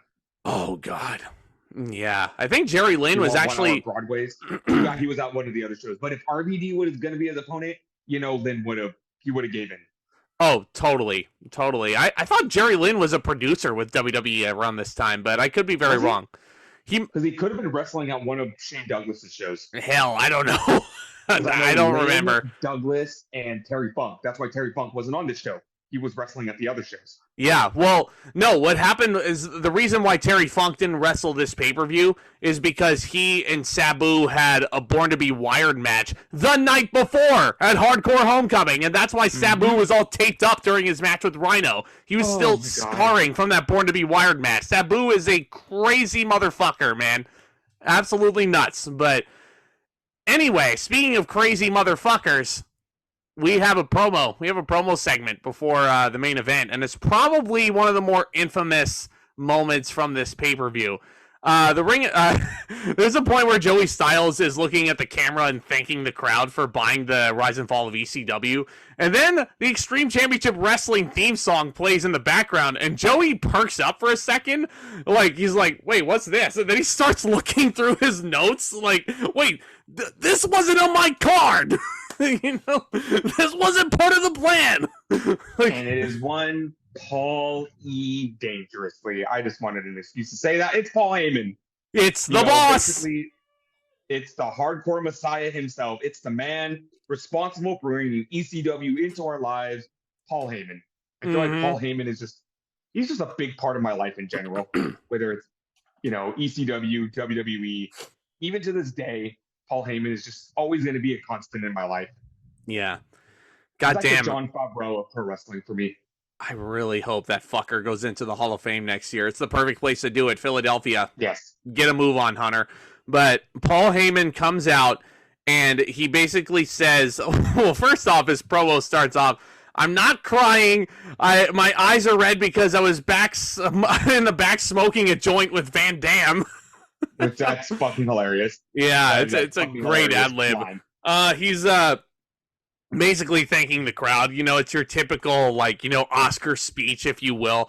He's like, I was just going to take the high road, thank everybody, and leave. And then he looks at the Crusaders sitting up in the balcony, and he decides to rip a lot of them a new asshole. Like, this is just... Edge. Hide your wives, it's Edge. I love that delivery. That sounds a lot better than "Hide Your Wives." It's Adam Copeland. Anyhow, yeah. Rip into all the Raw Crusaders, and you know what? I'm a little upset because all the Crusaders no sell his insults. They do. Edge. I can't tell if Edge's reaction to Heyman's line is him being sarcastic, or he's actually that afraid. Oh, you know what I mean? It was probably telegraphed because Paul Heyman says, "Nobody has the balls to say this to you, but I have 2 words for you." And what are those 2 words? Matt freaking Hardy. And then Edge does a spit take at this. And it's so funny because Edge is looking at the other Crusaders and he's like, "That was 3 words. That was 3 words." And he's throwing up the version 1. That's 3 words. That's 3 words. And in alternate universe, Matt Hardy is Matt freaking Hardy, not Seth freaking Rollins. Okay, yeah. So stop. Yeah. The rest of this 2005 retrospective, I'm gonna list Matt Hardy as Matt freaking Hardy, and I'm gonna sing his theme song like Seth Rollins' theme song. Spoiler alert: Matt Hardy gets re-signed with the company, so stay tuned for that. Stay tuned for SummerSlam, and stay tuned for Vengeance as to see why Edge is a wife stealer. And it's probably the last time that we talk about one of my least favorite angles of all time. So we're gonna get that out of the way. But Paul Heyman turns his attention to JBL, and he tells JBL the only reason you were WWE champion for almost a year was because Triple H didn't want to work Tuesdays. And again, JBL is no selling. He's just going, oh, he got me. It's just it kind of makes Heyman's insults sound stupid. Well, I mean, there's no lies detected because the crowd reacts in kind. And Paul Heyman is referring to the actual incident where Paul Heyman, as the general manager of SmackDown, drafted Triple H over to SmackDown. And they didn't allow Triple H to go to SmackDown because Hunter actually did not want to work a Tuesday schedule. So he was put back. Weird. It's literally one day after Monday. So yeah. I mean, Triple H works Tuesdays all the time now. So, Yeah. Oh, how the turns have tabled. Big time. So Paul Heyman, like, that is one of the quintessential Paul Heyman promos. I feel like that is always going to be in his Hall of Fame, like, you know, highlight reel. This is, like, anytime you put a Paul Heyman promo montage together, this promo is probably going to be near the top of the list to add to every single one of them. It's fantastic.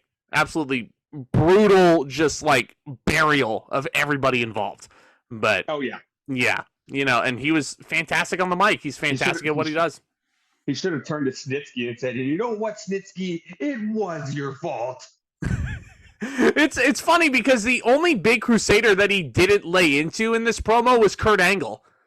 That was like missed opportunity.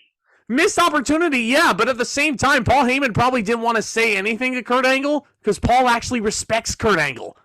So, you know, probably he doesn't respect Edge. I mean, he probably had some material for Edge to actually lay into him and didn't have any scathing material for Kurt, so, which is weird. Huh? Anyway, so it's main event time, and we have a tag team match, playa, of all things, a tag team attraction. The Dudley Boyz in full tie-dye get-up and old-school Dudley Boyz glasses. We have not seen the Dudley Boyz since, like, No Mercy of 04. That's because the Dudley Boyz, since that pay-per-view, have been released from WWE, and now they're back here on a one-night deal.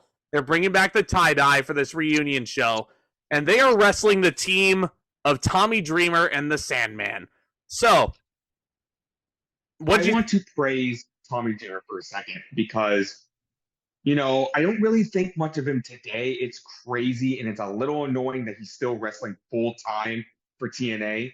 And to quote Deadlock, Tommy Dreamer just won't get out of my fucking life. Every single year, he's still get out of my fucking life, Tommy Dreamer.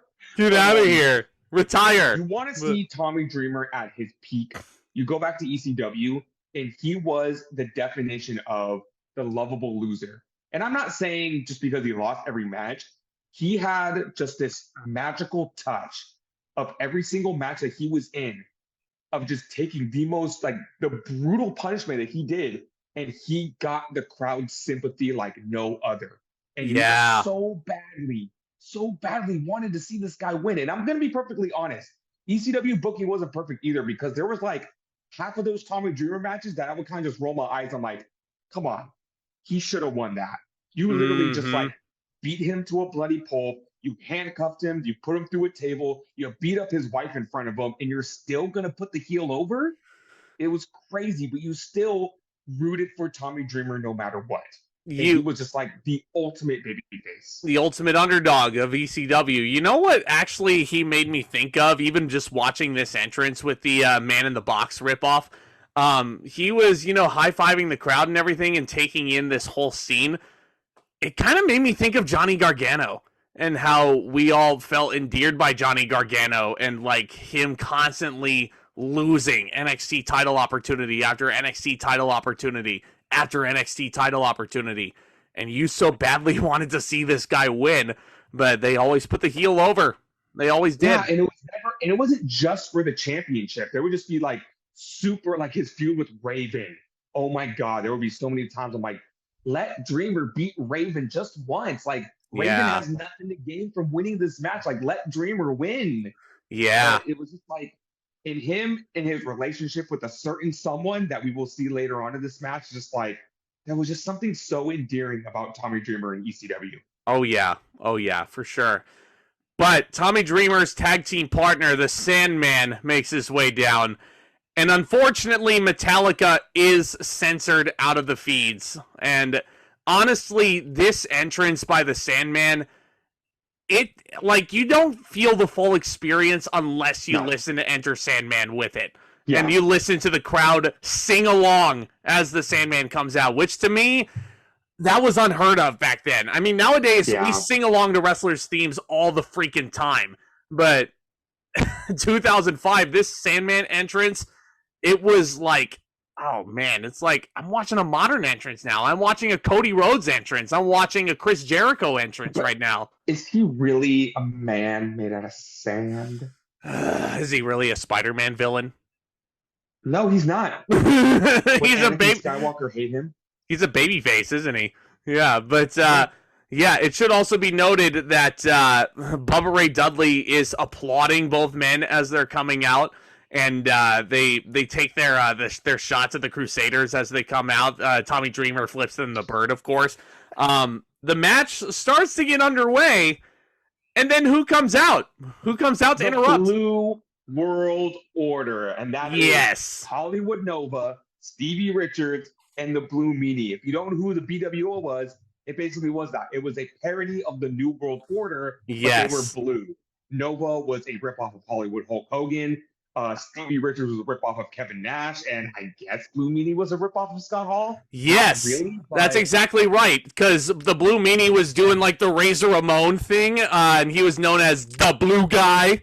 And Stevie Richards, of course, yes, you mentioned he was a ripoff of Kevin Nash. He was known as Big Stevie Cool, you know, because Thank you very much. As soon as the BWO comes out, Joey Styles has a fucking conniption on commentary, and he cannot help but burst out laughing. And and it's like, and he's ripping into WCW also, and he's like, the funniest thing is they couldn't sue us because it was a parody, you know? Which is the only reason why they did it. They knew they could fuck with WCW, and WCW couldn't fight back. And that they did. And that they did. You know, so the BWO come out, and they make their presence felt. They immediately attack Sandman and Dreamer. But then, out of nowhere, is a Wild Kid Cash. He comes out to help fight off the BWO. Yeah. And then you talk about theme songs that don't get used. Balls Mahoney and Axl Rotten make their way to the ring, and AC/DC is censored because they come out to Big Balls. And it's just like, of course. I love that song. I wanted to hear it. Of course. Well, you mentioned BWO coming out to spoil the party. Their tagline in ECW, we have 3 simple words for you. We're taking over, which basically means they're not on the card, so they're going to hijack this main event. Big Stevie Cool super kicks the Sandman, and all the main event participants start to gang up on the BWO, and Kid Cash does come out. He does take a back body drop. Then out come the chair swinging freaks, Axl Rotten and Balls Mahoney, both sadly no longer with us. Both of them passed away in 2016. Rest in peace, Balls and Axl. Yeah. And they come out, they fight off Stevie, and they fight off the Blue Meanie. And Hollywood Nova is left all alone. And Axl Rotten's steel chair has "This is gonna hurt" written on the seat, and he hits Nova with it. Balls Mahoney nails Nova in the head, and Joey Styles says, "God, that's more painful than being Simon Dean every Monday night." Yeah, you know, we gave Nova his flowers on the past podcast, but he really just took these character parts and he really turned them into his own. You know, I'll tell you what, if Nova came out on that segue, you know, the Balls and Axl would have gone running, wouldn't they? If he came out, if he came out in the Dean machine, Simon System with them. You know, Nova was probably looking up in the balcony and was like, "What the fuck is my dude Maven doing up there? You should be down here with me." Right? Yeah, you should be coming down here. Yeah, so yeah, you fat slobs need to take the Simon System. But yeah, so Kid Cash does a big plancha onto everybody, and Tony, using the referee as a springboard. Yes, yes, using the referee as a springboard. And Joey Styles makes a great point. Are we gonna have a match? Yeah. Are we gonna? Yeah, why not? Yeah, why not just have a big brawl? We're not gonna have a match. But finally the bell does ring, and Joey sarcastically says, "Oh, look, a bell! We got a bell!" It's like there's no disqualification, so you literally could have started this match whenever you wanted, but you waited until like halfway through this brawl. Yep. That's why the match was only 10 minutes. It probably would have been 20 if they would have just rung the bell earlier. Well, that whole main event segment from the Dudley Boyz making their entrance up until the finish, that was probably a whole 20 minutes in and of itself. But then you have the aftermath, which we'll talk about, which takes 20 minutes. So, this is a tornado tag team style match. Tommy Dreamer introduces a cheese grater. And good Lord, what do him and Bubba Ray Dudley do with this cheese grater? Like, they grate it over each other's faces, and it's just like, this was the original shock factor. You look at, God. This is going to sound very weird, but ECW did extreme wrestling in a very classy way. Yeah, there was barbed wire, there were thumbtacks, there was fire, there was cheese graters, you had scaffolding. But then you look at like deathmatch wrestling today with the fluorescent light bulbs and the crazy shit they're doing there. And it's just like ECW, like, whoa, hold on. We're crazy, but we're not that crazy. So this was just like the original shock factor wrestling. Yeah, and sitting there watching this pay-per-view live and seeing that cheese grater, again, something I'd never seen before. Guns or anything gross like that. Just no staple guns, no light tubes, nothing like that. So, yeah, Tommy Dreamer and Bubba Ray Dudley blade pretty early on, and there's so much freaking blood in this match. Sandman was bleeding even during his entrance. The first time he hit his head with the beer can, he busted himself wide open. So, just so much freaking blood. That was his gimmick, though. Devon, ladies and gentlemen, banging a full metal can of whether it's soda or beer on your forehead, not very good for your health. Devon, like the Sandman. Devon blades as well. Tommy Dreamer does a Terry Funk tribute by putting the ladder on his head and doing the little airplane pinwheel. The whirly bird! The whirly bird! Yes, and it's funny because Tommy Dreamer's doing the whirly bird, and he almost hits his partner, but the Sandman is not drunk enough to realize that he has to duck. So, remember the Terry Funk hardcore? Oh no! This was definitely more of a Terry Funk hardcore match for sure. But do you remember the Terry Funk hardcore memorial match on SmackDown? Oh, I remember. The Street Profits and the Brawling Brutes. I remember. Yeah, Terry Funk hardcore match that only used one table. But anyway, in his grave right now. Mm-hmm. So, with that said, these guys go out there, and I had so much fun watching this match. I just did not want it to end. Again, great near falls, just fantastic, hardcore wrestling throughout. But again, this is what I was talking about when it came like the emotion and the passion from a Dreamer match, because the Impact players hit the ring, and they are infamous for just beating the shit out of Tommy Dreamer. You can say that's where before the OC was beating up John Cena, the Impact players were beating up Tommy Dreamer. Yes. So they hit the ring to take out Dreamer again. And this is when Dreamer's former manager, Francine, hits the ring. And with her high heels, she kicks Dreamer right in the balls. He goes down. And then Tommy Dreamer's real-life wife and manager, Beulah McGillicuddy, hits the ring. And she tackles out Francine. And what does Joey Styles say? Can't fight! Can't fight! They brawl out, and then this was my favorite moment of the match. Like Tommy Dreamer, face covered with blood.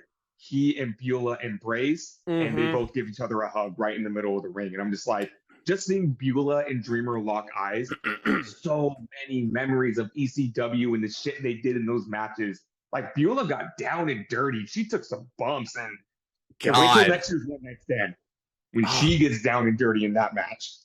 Oh, yeah. Beulah and Tommy hit double DDTs on the Dudleys. Tommy is pinning Devon, and Beulah is pinning Bubba at the same time. Even though she's not in the match. She gets an honorary pinfall on Bubba Ray Dudley. Why not? Why not? It's, by the way, the announcers put it over as a pretty disgusting visual, this embrace, because Tommy Dreamer is a crimson mask. Beulah is a very beautiful woman in this ring. She's very clean. And they embrace, and there's Tommy Dreamer's blood just in her hair, Hell no, it was not just, it was beautiful. It was like... Oh, it was! It was! ECW, I'm not kidding. It was ECW's version of Macho Man and Miss Elizabeth reuniting. Oh, it totally was. Yeah, 100%. Yeah. So, it gets closer to the end, and the Dudley boys pull out their bread and butter. Devon gets the tables. I'm skipping something real quick that I wanted to talk about. Tommy Dreamer and the Sandman have Devon in the ring. Sandman pulls Devon's legs back, and they mock the what's up thing, and Tommy hits Devon in the nether regions as there's a trash can lid down there, and he hits it with a street sign. Joey Styles says, "My God, he just crushed the man's balls!" It's pay-per-view and he can say it. Yeah, yeah, and then he was like, I apologize, viewers. Apparently, I'm getting told that I can't say balls. I apologize anyone I offended for using the word balls. Even though there's a wrestler, even though there's a hold on, even though there's a wrestler named Balls Mahoney, like. Remember 2 years later in not 2 years. Remember a year later in ECW when Balls Mahoney was in a storyline with Kelly, and the whole joke was that Kelly likes balls. Would you be intimidated by a man named Balls Mahoney? Yes. Why? I would. Why? Because Why? He's a chair swinging freak. His name is Balls. Could you imagine Vince McMahon just sitting in his wheelchair in his office going, Kelly likes balls. Kelly likes balls. Kelly likes balls. Oh, anyhow, they made that joke. I can't take credit for that joke. Perfect. So the Dudleys, as I mentioned earlier, get the tables. Sandman has been isolated in the ring, and they're getting ready to put Tommy Dreamer through the table. And the crowd starts chanting, "We want fire!" And somebody named Spike Dudley in the background must have heard this, and this is vintage Spike Dudley coming out here. Little Spike Dudley runs down the aisle, and he's got a tie-dye shirt on. He's got his little Daisy Duke overalls, and it's the LSD chant start. Because remember, yes, before it was called the Dudley Dog, his finisher in ECW was called the Acid Trip.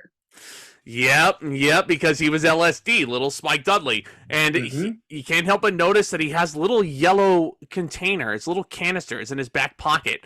He gives one to Bubba, he gives one to Devon, and they start dousing the wood of the table with lighter fluid. And Mick Foley makes sure to mention, as the hardcore legend, he's like, look at how Bubba has to make sure to cover every square inch of this table. It's going to be a huge fire. And lo and behold, they light that thing ablaze, and they powerbomb a Tommy Dreamer through the flaming table. The crowd pops like mad. Tommy Dreamer's convulsing in the middle of the ring. Joey even yells, "Not Tommy! No! Don't do it to Tommy!" Yeah. And in classic Tommy Dreamer fashion, the Dudley Boys pin Dreamer. Dudleys are the winners. This didn't affect me as much because there was no heat to this match. Again, go back to those Raven matches.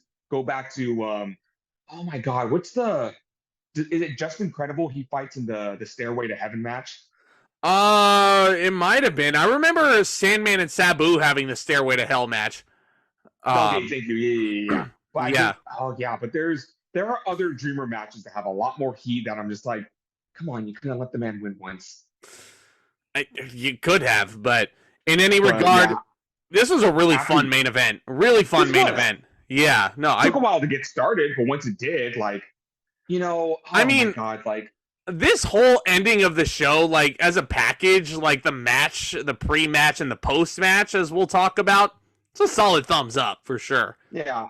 You know what? I want to give it 4 stars because the Dreamer Beulah embrace that really tugged at the heartstrings. Yeah. And that just captured the original storytelling that ECW was. You know what? We're not done here because I think I was going to give it 4 stars also, just because of how much I loved rewatching this and how much I still love rewatching it. It's a very fun match. And again, everything that you want in an ECW, chaotic main event, you got it here for sure. But anyway, post-match. Yeah, post-match, the Dudleys, they go to Beulah. They're about to attack her, and Joey Styles says, "Don't you dare touch her." But Sandman, being the cane-swinging gentleman that he is, fights off the Dudleys to protect Beulah. But he leans down at Dreamer, and he's concerned, and he says, "Give me a beer. Somebody give me a beer." And the minute he said that, I was like, oh, did somebody just say, "Give me a beer"?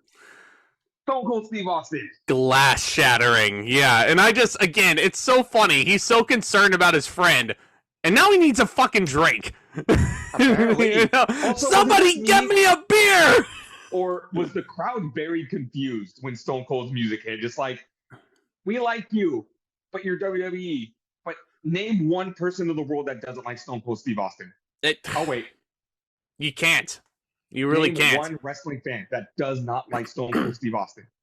Yeah, but he tells Sandman, "Sandman, son, I've seen your drink. You don't need 1 beer. You don't need 2 beers. You don't need 3 beers. Hell, son, you need a whole case of beer." And yeah, he That's invites the whole ECW roster to come out there, and Austin points out, like, that he's noticed those Crusaders up there all night, just eyeballing and not. They say they came for a fight, so come down here and fight.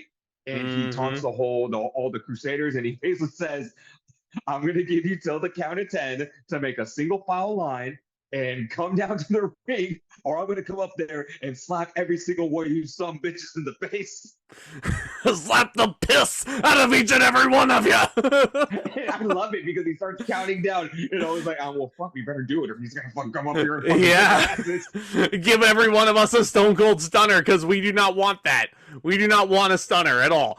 But they go down there. Eric Bischoff jumps in the commentary booth and he starts bickering with Joey Styles. Mick Foley is the middleman. He's friends with both of them. Now the lines have been drawn. WWE versus ECW, of course, because that's how you want to end up. And then the crowd starts chanting, "We want Taz." And lo and behold, Taz comes out. And Kurt Angle is chomping at the bit to get at Taz. And Joey Styles names this as Old School Taz with one Z, mind you. And FTW, F the world. Him and Kurt Angle have a mini brawl on the outside of the ring, which leads to him choking Kurt out again with the Taz mission, just like his debut. Yeah, in this city, in not in Madison Square Garden here, it's the Hammerstein Ballroom, but yeah. I just wanted to remind everybody that, just again, in case you forgot, Taz broke his neck in 2002, and he cannot take bumps anymore. So just to see him in this physical capacity, he didn't do a lot, but he can still lock on that Taz mission, and he's gonna wrestle one more match next year. But you're gonna see, just like, it sucks. Taz can't do a damn thing in the ring, and it really, really, really sucks. Yeah. Taz was like ECW's equivalent to like a Samoa Joe in mid 2000s TNA. He was a freaking killer. Fucking awesome. Yeah. You don't really get the whole gist of what Taz was all about if you don't watch his ECW stint. You could sum Taz up into one statement. It's this: win if you can, survive if I let you. Yeah, absolutely. I love this version of Taz's theme song that he comes out to, also the old school ECW theme. Survive if I let you. Anyway, it's great. Yeah. Taz takes out Austin Angle with the Taz mission, but you know what? In the grand scheme of things, there was nothing really special about the brawl. There was a lot of people in the ring, and it was just like a...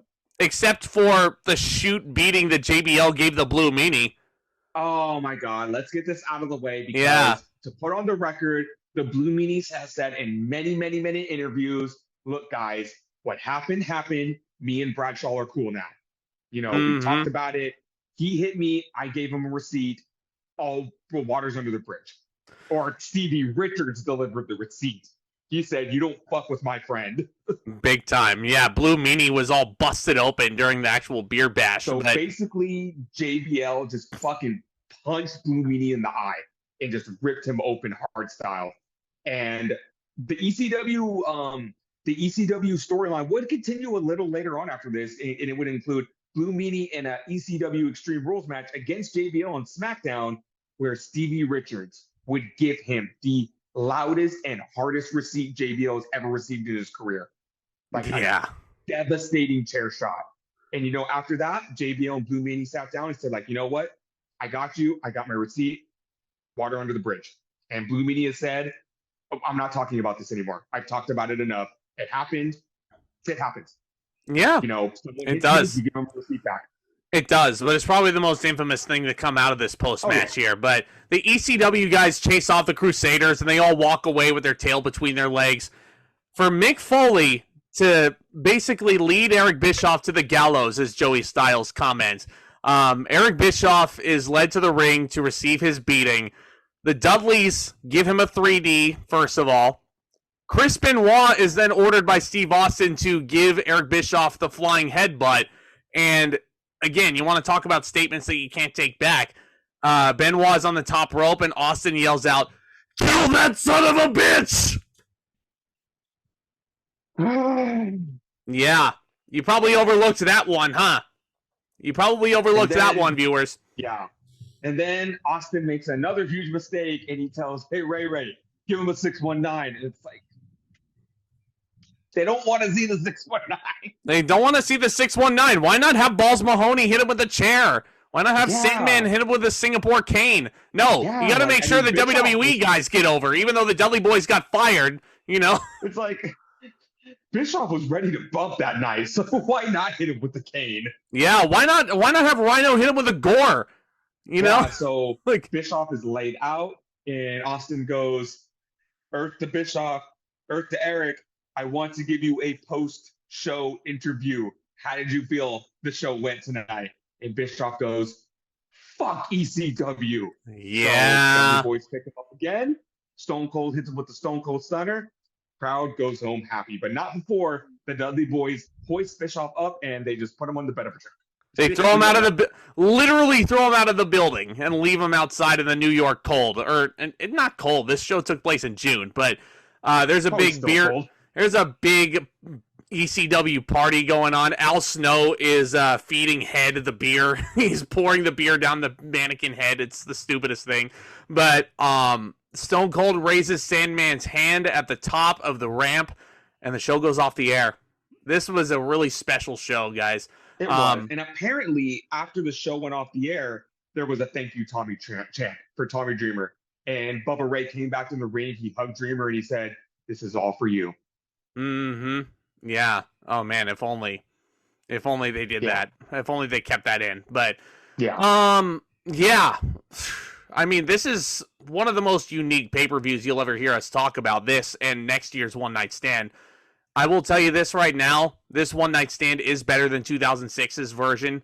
I think it captured everything that the original ECW was. I mean, even though, granted, you had some, like, WWE, you know, like, isms thrown into the mix, but they did sponsor this show, but, I mean, Vince McMahon did not have to make this show happen, but you know what? He did it for the hardcore ECW fans. He did it for the hardcore wrestling fans. And I'm not trying to come off as a WWE fanboy, but there was a lot of anti-WWE stuff here. And, you know, it's like, I get it. But at the same time, can you at least say thank you, WWE, for putting on this show? Well, Joey Styles actually did acknowledge and thank WWE for making it happen, too. Mm-hmm. And he was like, this was the greatest night of my professional career. You know, and, like, you could really sense that. And you could feel the passion with every single performer on this card.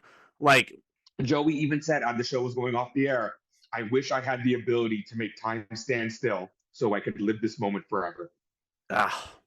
Nothing quite like this show, man. I'm going to give it a 9 out of 10. Same. It's not perfect. I wish the matches would be a lot longer. And there are some like inconsistencies here and there. But this was a damn good show. You have nothing to lose by watching this show other than if you don't know about ECW, learn about ECW. If you do know about ECW, this is a great show. It will. And you know what? If you've never watched ECW and you like the show, you're already on Peacock. Go back. Watch all of those ECW pay-per-views. I can guarantee you there's not a bad one.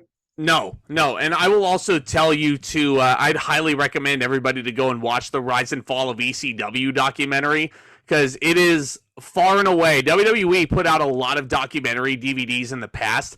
Rise and Fall of ECW is heads and shoulders above everything else that they've ever done. It is so in-depth about every little thing ECW, and like they got so many names to be talking heads in there. It's like a 4-hour long like mega documentary. Like you could watch it mini-series if you wanted to. It's fantastic. Everything you want to know about ECW, it's talked about for sure. But I'm gonna leave it on this cliffhanger because we're not gonna talk about it for another year, but gotta get this out of the way now.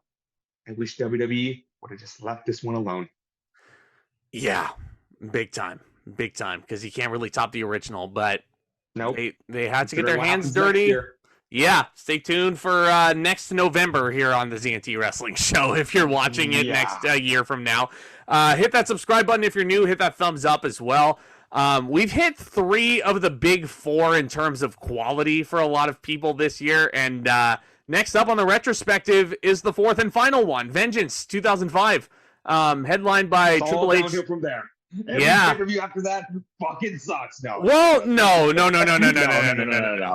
No, I mean, like, in terms of like the best of 2005, Yeah. we're gonna hit the last one in Vengeance, and I can't wait to do it with y'all. So yeah, look forward to our review also of Full Gear Survivor Series War Games. Also, they just announced the War Games match, which I mean I predicted from the start. But yeah, hit that subscribe button, hit that thumbs up. Tomas, anything else? Any final thoughts? Nope, this has been an excellent special presentation of us about ECW. Ready to hop back into it with the WWE stuff. We're gonna have a lot of fun. There's a lot of good wrestling this month. And Yeah. I'm ready to continue this ride with you, man. Heck yeah, and I can't wait to share it all with you guys as well. So commence that back talk. Talk to you guys soon.